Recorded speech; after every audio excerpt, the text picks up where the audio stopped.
Since taking power in 2022 through a military coup, President Ibrahim Traore of Burkina Faso has been a complicated figure both at home and abroad.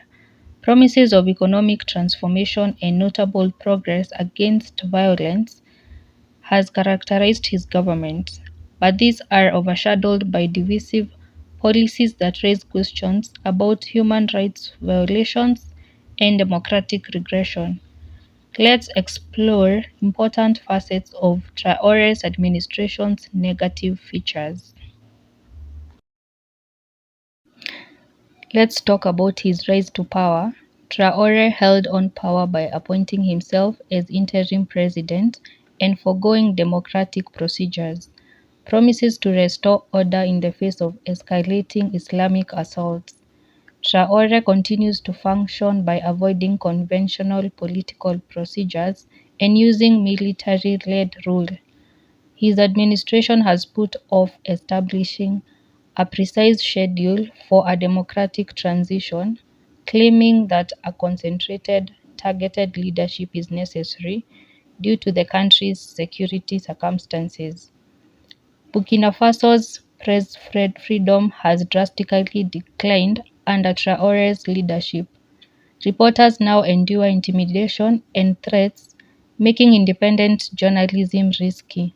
It is difficult for civilians to obtain unbiased information about government programs and military operations due to the rules that suppress free speech, according to news outlets. International media reports confirm that the Traore government has restricted media freedom in order to suppress opposition and provide a censored picture of its accomplishments.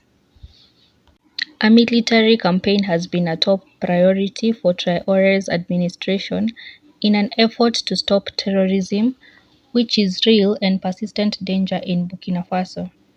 Reports of violation of human rights have, however, clouded these counterterrorism initiatives. Claims of excessive force targeting civilians and a lack of openness regarding military operations have been common. The difficulties Traore confronts in striking a balance between security goals and respect for citizen rights are highlighted by the increase of civilian complaints regarding military treatment that human rights organizations have reported. In order to deter political opposition, reports have surfaced suggesting that Traore's government uses intimidation techniques. Openly criticizing the government and advocating for democratic reforms can lead to harassment and spying for political figures. Due to factors including economic hardships and the absence of an election process, popular dissatisfaction with the military-led administration has grown, and this tendency has become worse. Traore's government has had difficulty containing Islamic assaults, despite Traore's pledge to put a stop to rebel bloodshed. The administration has justified delaying a shift to civilian rule by pointing to these security issues, but this rationale has raised doubts about Traore's ability to deliver on his stability pledge. The strict controls put in place by Traore's administration restrict free speech, especially for those who disagree with the administration's style of governing. Civil freedoms, such as freedom of expression and right to peaceful assembly, have been restricted by policies that portray dissent as a national security danger. In social media, where government surveillance is accused of tracking online behavior and suppressing both public and private protest, this suppression has spread. Burkina Faso's regional ties have been affected by Traore's strategy since it connects the country with other military-led regimes like those of Mali and Niger. As a result of this alignment, diplomatic relations have been tense and collaboration with Western countries has decreased.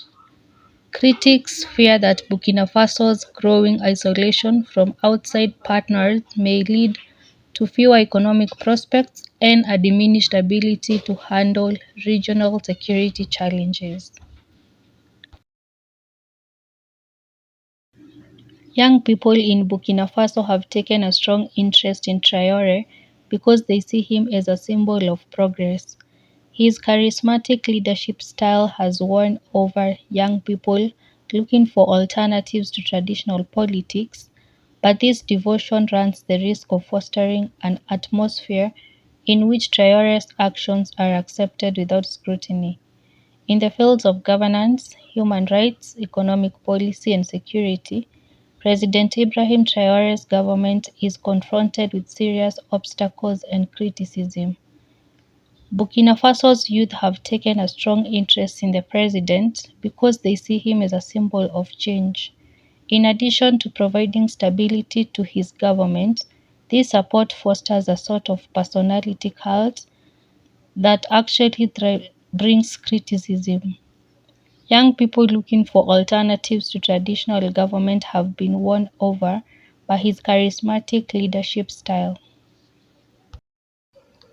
The government of President Ibrahim Traore is confronted with serious obstacles and criticism in the fields of economic policy, security, human rights, and governance. While his supporters applaud some parts of his leadership, his policies are a worrying tendency, undermining the promises his government made to Burkina Faso's future. Burkina Faso's president, Ibrahim Traore, who took power in a military takeover in 2022, has become a complicated figure both at home and abroad. His government is notable for its promises of economic transformation and notable efforts to combat extremist violence, but they are overshadowed by policies that raise questions about human rights violations and democratic regression.